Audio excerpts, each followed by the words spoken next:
എന്താണ് ഞാൻ ഈ കേൾക്കണത്? എന്താ അല്ല നീ പറയണ ഈ സിദ്ധാന്തം?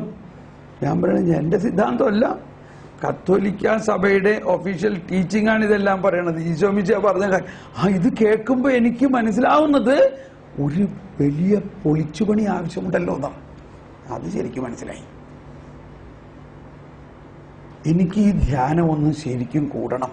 എന്നിട്ട് അവരൊരു സംഘം മുഴുവനും ഈ ആഴ്ച കഴിഞ്ഞാൽ ഞാൻ ഒരാഴ്ച 7 ദിവസം നീണ്ടു നിൽക്കുന്ന സിസ്റ്റേഴ്സിന് അച്ഛന്മാർക്ക് വേണ്ടിയുള്ള ഒരു ധ്യാനമാണ്. അത് കൂടാൻ വരിക. ശരിക്കും നിങ്ങൾ യൂട്യൂബിലൊക്കെ പോയിട്ട് എൻ്റെ 9 ദിവസത്തെ ധ്യാനമുണ്ട്.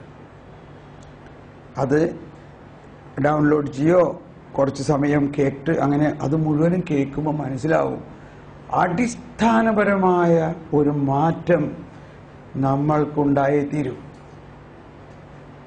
നമ്മൾ എന്തോ ഈ ഭൗതികമായ കുറെ നേട്ടങ്ങളെ ലക്ഷ്യം വെച്ചുകൊണ്ടും കുറെ ശാപവും പൂർവ്വശാപവും അതിൽ നിന്ന് കിട്ടുന്ന പരിഹാര മാർഗങ്ങൾക്ക് എന്ത് ചെയ്യാൻ വേണ്ടിയുള്ള കുറെ പ്രാർത്ഥനകളുമാണ് നമ്മുടെ ധ്യാനമെങ്കിൽ നമ്മൾ കൂടുതൽ അധപ്പതിക്കുകയുള്ളൂ.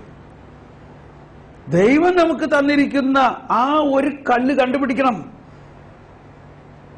അതുകൊണ്ട് എല്ലാ അന്ധകാരത്തെയും തകർക്കുന്ന പ്രകാശം ഉദയം ചെയ്തിട്ടും നമ്മൾ ഇനിയും അന്ധകാരത്തിൽ ജീവിക്കണത് എന്തിന്? ജ്ഞാനസ്നാനമാണ് നമുക്ക് ലഭിച്ചിരിക്കുന്നത്. ഈ ജ്ഞാനസ്നാനം ലഭിച്ച നമ്മളിൽ നിറഞ്ഞു കിടക്കുന്ന ജ്ഞാനത്തെ മുട്ടുവിൻ തുറക്കപ്പെടും എന്ന് പറഞ്ഞിട്ടുണ്ട്. ആ നമ്മളിൽ നിറഞ്ഞു നിൽക്കുന്ന ജ്ഞാനത്തെ തുറന്നാൽ മതി. നമുക്കൊന്ന് സ്തുതിച്ച് പ്രാർത്ഥിക്കാം. പരിശുദ്ധാത്മാവേ നന്ദി. എല്ലാവരും ഒന്ന് സ്തുതിച്ച് പ്രാർത്ഥിച്ച് ഹല്ലേലൂയ, ഹല്ലേലൂയ, ഹല്ലേലൂയ. യേശുവേ, ഓ യേശുവേ, പരിശുദ്ധാത്മാവേ. ഒന്ന് എഴുന്നേറ്റ് നിൽക്കാം. എല്ലാവരും ഒന്ന് എഴുന്നേറ്റ് നിന്നുകൊണ്ട് കൈ ഒന്ന് ഉയർത്തി സഹായം ദൈവത്തിൽ നിന്ന്